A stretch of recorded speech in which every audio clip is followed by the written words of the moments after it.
and welcome back to the most amazing channel on the internet. I am your host Rebecca Felgate, and today we're talking about the top 10 scary Powerpuff Girl theories. Before we get into that, I want to hear what Powerpuff Girl character you think you might be. I think I'm a strange mix of Buttercup, Bubbles, and him, because, you know, we're all a little bit evil. Let me know your thoughts in the comment section down below. Also, while you're down there, why don't you like this video, share it with a friend, check out the links to our Instagrams and sources in the description box, and stick around to the end of the video where I'm going to be replying to some comments. Alright, Powerpuff Girls, what we got? Coming in at number 10, we have the BRENDA theory. There is a theory out there that says that actually the Powerpuff Girls are all in the brain of one psychotic child with a personality disorder. Now apparently this stems from a traumatizing upbringing involving abuse and bullying. The theory says that the girls all show 3 character traits imagined by BRENDA in order to help her cope. I'm reading from the fan-made BRENDA theory here. Blossom represents the girl that BRENDA wanted to be. BRENDA wanted to be mature and level-headed, a young girl that had an ego to boot. Bubbles represents her soft and bubbly side. She also symbolises the innocence and submissiveness that BRENDA had possessed in reality. On a few rare occasions, however, a bit of BRENDA's aggressive nature would be manifested in Bubbles, and as a result, Bubbles is often shown as being rather feisty in the main series. Buttercup is BRENDA's aggressive side. Buttercup was created from BRENDA's thoughts of retaliating against her older brother, and Buttercup ultimately represents her dissatisfaction with her life. However, despite Buttercup representing her violent side, she's still shown as having hidden depths to her character. These depths, however, are most reserved for Bubbles' persona, as mentioned above. There we go. The theory continues by saying that BRENDA dreams up a fictitious town and monsters in order to help her cope with her abusers, imagining herself taking them down. Who's BRENDA? Coming in at number 9, one of the writers had a crush on underage girls. This is actually a bit inflammatory and, it's a bit of a horrifying theory. It was circulated on the internet a couple of years ago, and it seemed to suggest that the character Jared Shapiro was actually shaped on show writer Jake Goldman, who's a grown adult man, making a lot of people feel very uncomfortable. So here's how the whole wild theory was shaped. The character of Jared is a love interest to Blossom, but he appears oddly shirtless at one point with bulging muscles. Again, very strange. Now the character is actually voiced by Goldman, and some people were saying that the character was made to represent him, which is a bit weird and awkward because of the whole underage girl lushing on him thing. Just as this nasty theory was gaining traction, another writer from the Cartoon Network actually jumped in to defend him and said that there was no sinister intentions here, and that he didn't have a hand in writing the character, he just voiced it. Nonetheless, a few people aren't keen on the whole shirtless man in front of a child thing. It's a bit of a strange plotline, cartoon or otherwise. Although it does seem to put to bed the whole underage writer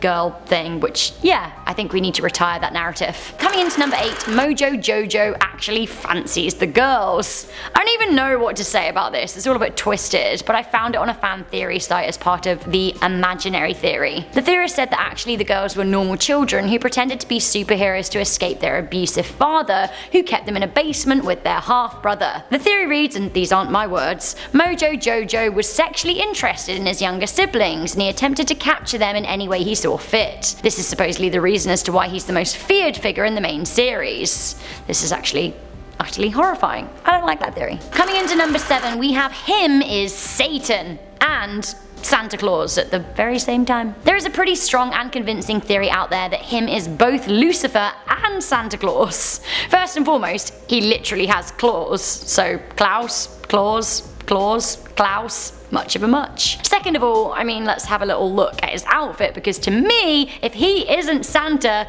I don't know, he is doing some pretty legit Santa cosplay in my opinion. He's got a red suit with white fluffy detail, check. Big black boots with a big buckle, check. Gloves, check. Rosy cheeks, check. Although I have to say, he does kind of look a bit like an evil elf too.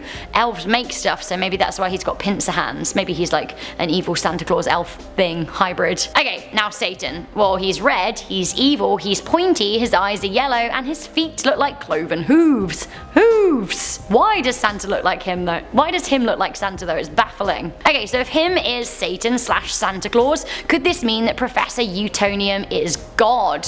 And the Powerpuff Girls are Jesus. This is all coming in at number 6. Think about it though, right? Professor Utonium wears a lot of white, which is a godly colour, if ever we did decide upon one. The professor creates the girls, so he is a creator of sorts, a lot like God. And his story is kind of biblical. One of his creations turns against him, Mojo Jojo, which is kind of like how the angel Gabriel betrayed God, or so the Book of Enoch goes. The girls then could all be an embodiment of Jesus. They are supposed to be good, etc. If the professor is God, then a lot of people would feel kind of weird and uncomfortable about that. But actually, perhaps the show is throwing shade at scientists, presenting him as a false god, a man of science who tries to play a creator and ends up causing a few catastrophes. Okay, a little side note here, I was googling Professor Utonium God, and Professor Utonium Hot came up, and like, guys, can you just chill out? It's very, very thirsty of you all, and he's a cartoon. So actually I'm going with this theory up next. Instead, to me, I don't think he's God. Actually, perhaps he's the real villain of the show. This is all coming in at number 5. So there is a lot to unpack with the professor, so let's start surface here. He wanted to make the perfect little girl, which is actually pretty creepy if you think about it. Also, in the case of Mojo Jojo, he clearly is pro-animal testing. There's a whole theory out there circulating that the professor is anti-LGBTQ and that he and him are actually brothers. Now this is circulated in a number of tweets by Juma Eid and also in a video by Wicked Binge, which has had over 100,000 views. So basically the theory goes that some people think that the professor hated his brother because actually him wanted to be a trans female. Him is seemingly gender fluid. The theory continues by saying that the professor actually tried to poison him, giving him a potion to appear as monstrous as he thought that he appeared in real life, but instead, actually, he gave them special abilities. And it's thought that him called himself him to mock their brother, but actually enjoys living life as a woman. I don't know. I'm not saying I agree with any of this, but these are the theories. Now, the next one is kind of similar. People are convinced that as a show, Powerpuff Girls is anti-LGBTQ. This is all coming into number 4. A lot of people aren't happy with the way that him is presented as a crossdresser and sometimes has trans characteristics, but then is painted as a villain. Him is flamboyant, wears thigh-high boots, and when Buttercup dresses as him, she puts on lipstick and a feather boa. Feature a trans character, sure, but why is he portrayed as evil? Is it demonizing trans people? Adding to this strange theory, in 2016, the Powerpuff reboot had a trans horse that wanted to be a unicorn. Now in the episode, Buttercup encounters Donnie, a talking horse who runs around with a fake horn on his head. He says, "I may not have a horn, but I do have a heart, and in that heart I know I'm a beautiful unicorn." Touching words. He then undergoes a transmorphing potion, but ends up as a monster. Now, executive producers said that this episode was about positive identity, but many people were confused by the anti-surgery message. Coming into number 3, the Powerpuff Girls are all high. This actually doesn't seem like too much of a stretch because look, they do look super high. I mean, look at the size of their eyes. Especially look at Blossom's eyes. Like, have you ever seen higher eyes in your life? No, you haven't. The girls are addicted to candy, which could be a thinly veiled reference to actual drugs. They're also very cheery, and the world around them that they live in is absolutely nuts. Maybe it's all just one big trip. Coming into number 2, it is a prequel to 28 Days Later. What? Mojo Jojo is kinda cray, right? Why? Well, one theory says that he has rage and that the cartoon is an early prequel to the horror movie 28 Days Later. Did Professor Utonium create the strain of virus that caused uncontrollable rage like he created the girls? In the movie 28 Days Later, we see chimpanzees with the rage virus escaping. Was one of them Mojo Jojo or an ancestor of his? I guess it kind of is a bit of a wild theory, but you know, that's what we're here for. Finally, coming into number 1, we have that Powerpuff Girls is actually a horror show, and if we reclassified it as such, it would be ranked as one of the scariest shows of all time. Alright, I mean, like, really think about it. Frankenstein is a horror novel, and the girls and Mojo Jojo are pretty similar to Dr. Frankenstein's monsters, are they not? The girls themselves use their dad's technology to create the monstrous bunny, who later explodes, yes, explodes in their faces because she isn't anatomically stable. The Powerpuff Girls go well beyond one of the most iconic horror fictions of all time too. It isn't just a crack scientist bringing things to life, but, well, like we said, there are strong devil themes going on. One episode is seemingly set in hell, where him brings people back from the dead.